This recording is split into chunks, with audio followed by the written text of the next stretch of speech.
And who walks in? Chuck. And he's like, you want to see some prank calls?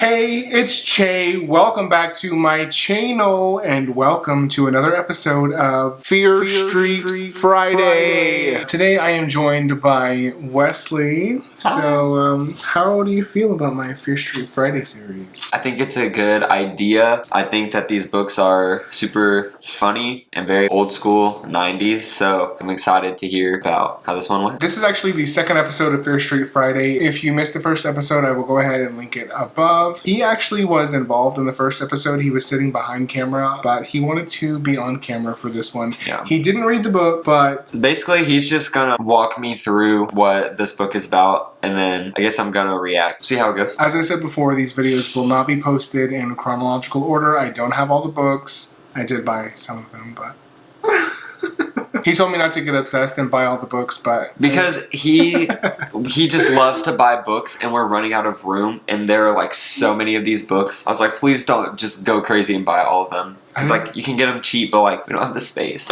I didn't buy all of them because I can't find all of them.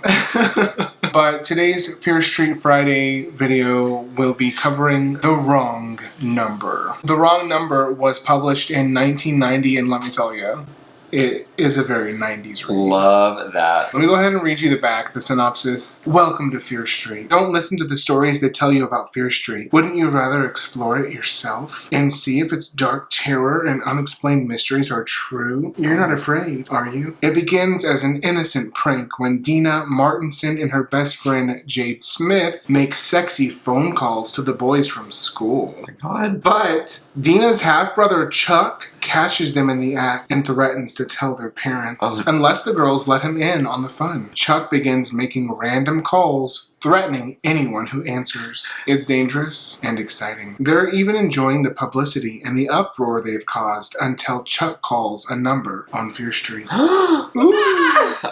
I'm more. Ready. There's more. Oh no. To his horror, Chuck realizes he has called the wrong number. Love that. The jokes are over when murder is on the line. The murderer knows who they are and where they live, and they have nowhere to call for help. Okay, I'm shook. If I read that as like a teenager in 1990, I would be scared. Oh yeah. Pick it up immediately. You know, we have all made prank calls before, but never this dangerous.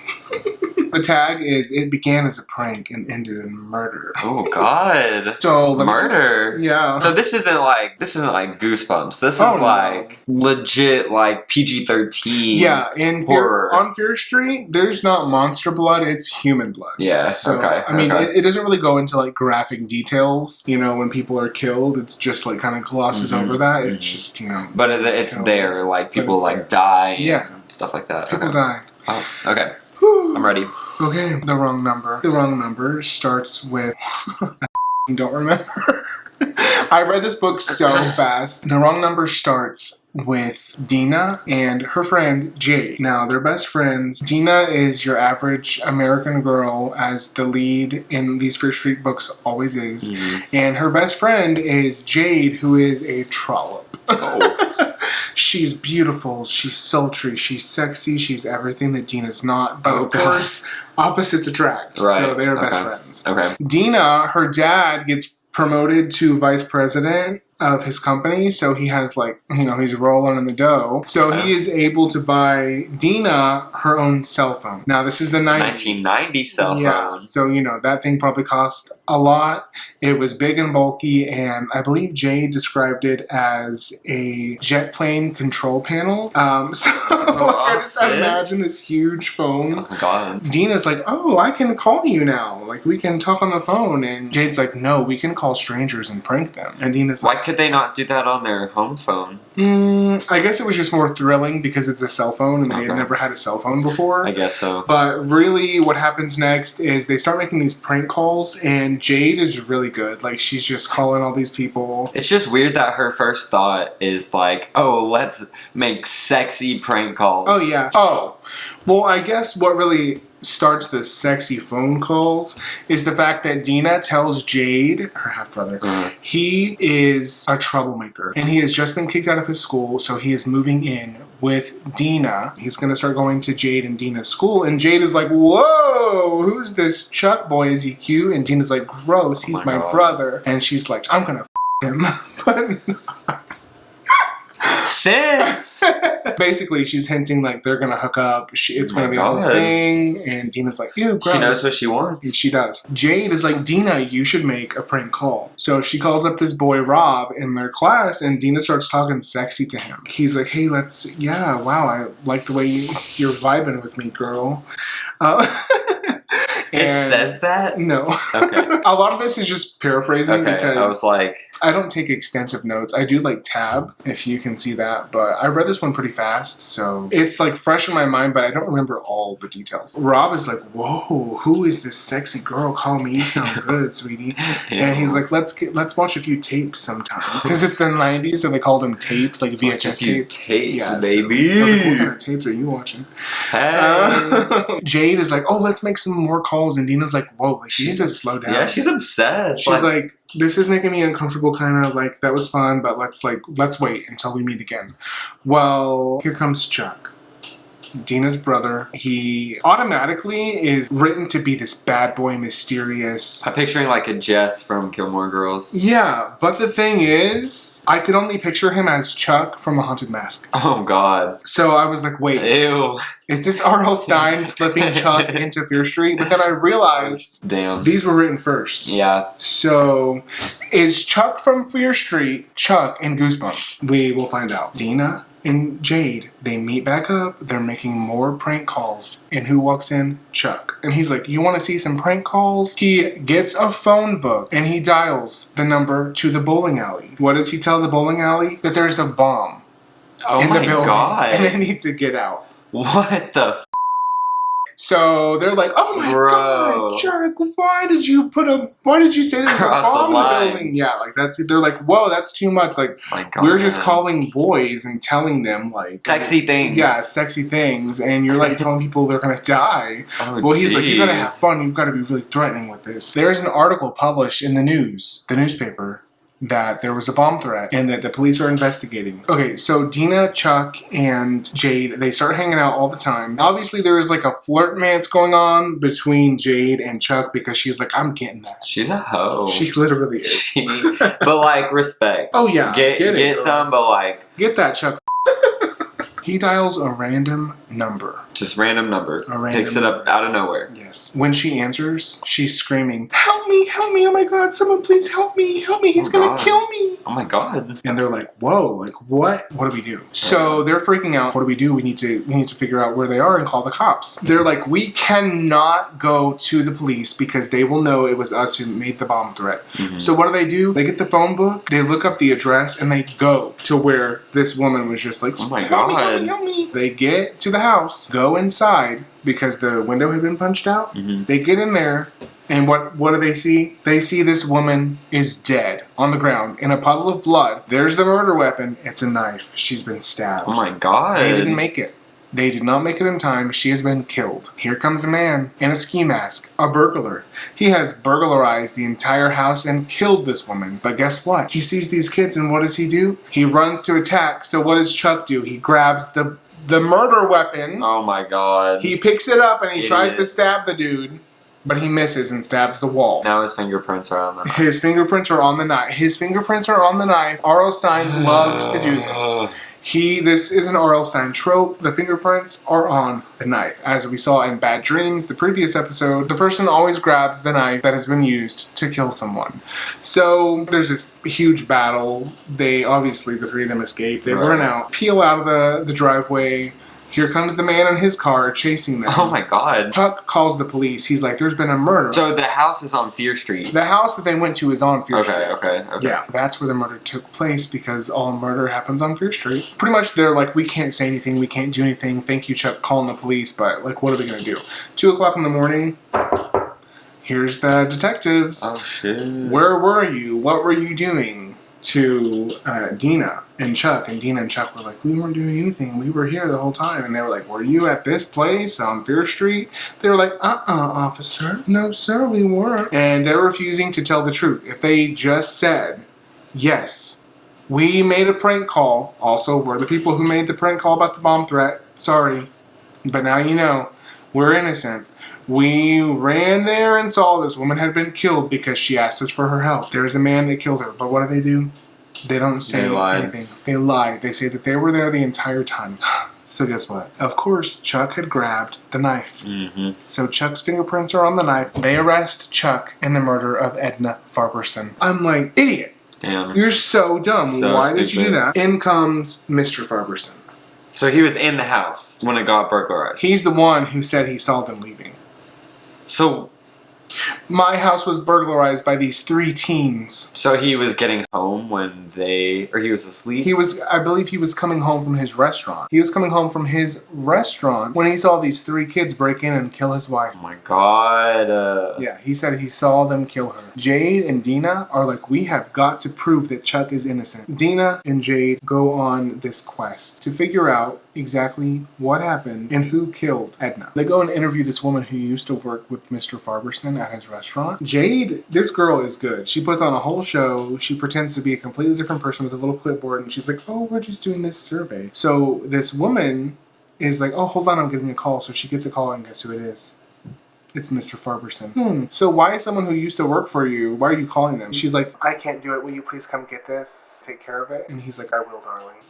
I'm sorry, why are you calling her darling? Literally just had your wife murdered, and now you're calling some lady darling on the phone? Well, they're like, oh my god, Mr. Farberson's coming, we gotta go. They peace out. They're like, oh, sorry, we have a scheduling error, we gotta go. And they run off. They are like, we have to go figure out exactly what Mr. Farberson is hiding.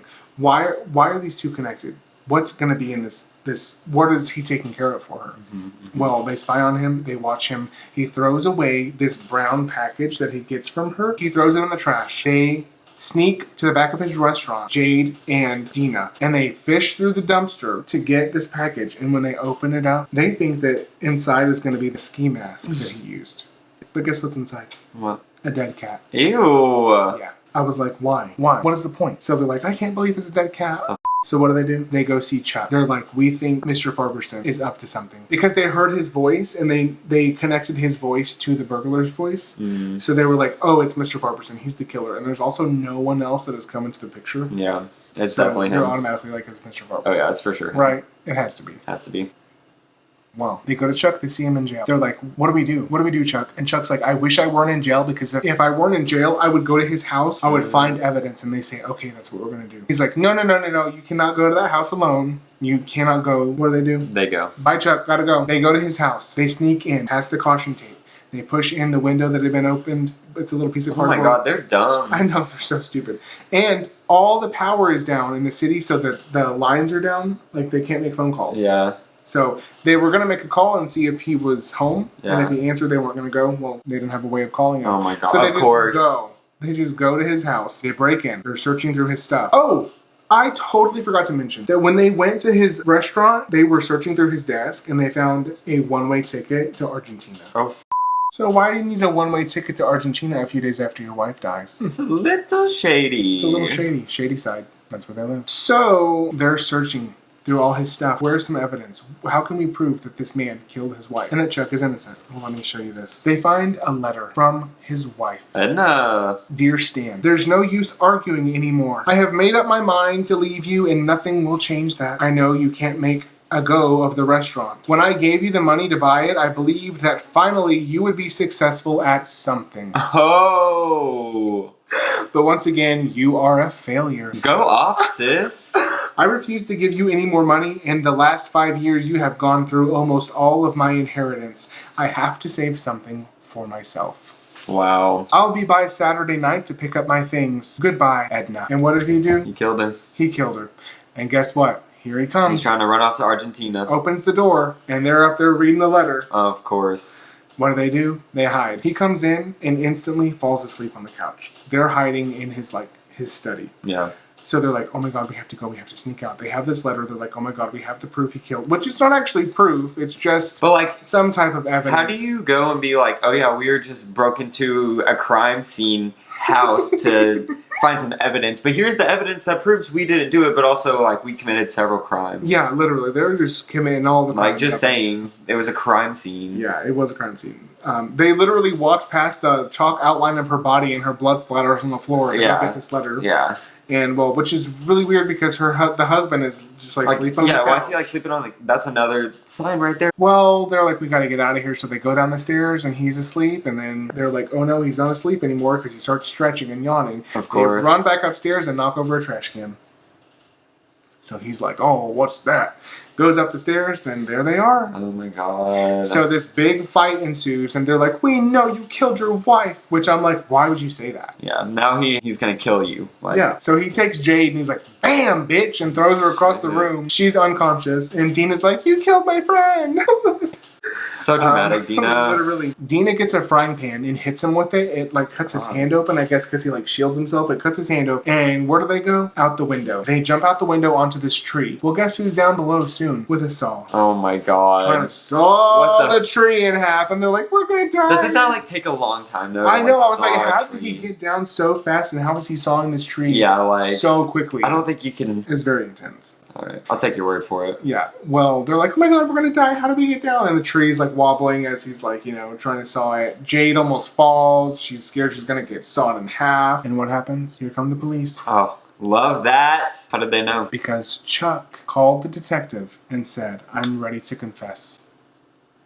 He was ready to confess that he killed Edna. Yeah. He gets the detective over there and he's like, haha, just kidding. Another prank call. I'm not confessing. I need you to go send the police to Mr. Farberson's house because he's going to kill those two girls. The police come. They save Edna. Oh no, not Edna. Sorry, Edna's dead. She doesn't come back. Sorry. They save Deena and Jade. And Mr. Farberson is put away. And were there no like charges pressed against? I mean, they still like it's still breaking and everything. Like, they still broke the. I guess it's like, you know, one like a pardon. One evil was lesser than the other. Yeah, I lesser guess. evil. Jade and Deena get together.